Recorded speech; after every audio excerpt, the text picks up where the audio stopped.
সশ্রদ্ধ চিত্তে শপথ গ্রহণ করিতেছি যে আমি আইন অনুযায়ী প্রায় 18 মাস আগে দেশের এক বিশেষ মুহূর্তে অন্তর্বর্তীকালীন সরকারের প্রধান হিসেবে দায়িত্ব নেন ডক্টর মোহাম্মদ ইউনূস। নির্বাচনের পর নতুন সরকার গঠনের মধ্য দিয়ে তার সেই কর্তব্য পালন শেষ হয়েছে। তিনি এখন আপন অঙ্গনে ফিরে গেলেন।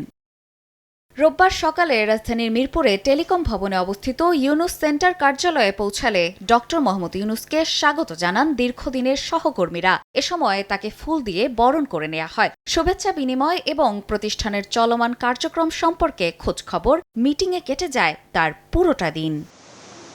সরকার প্রধানের দায়িত্ব হস্তান্তর করলেও এখনও যমুনাতেই আছেন অধ্যাপক ইউনূস। জানা গেছে এ মাসের শেষের দিকে ঢাকার গুলশানে নিজ বাসভবনে ফিরবেন তিনি। 2006 সালে শান্তিতে নোবেল পুরস্কারপ্রাপ্ত এই ব্যক্তিত্ব রাজনৈতিক দায়িত্ব শেষে আবারও মনোযোগ দিয়েছেন তার সামাজিক ও প্রাতিষ্ঠানিক কার্যক্রমে।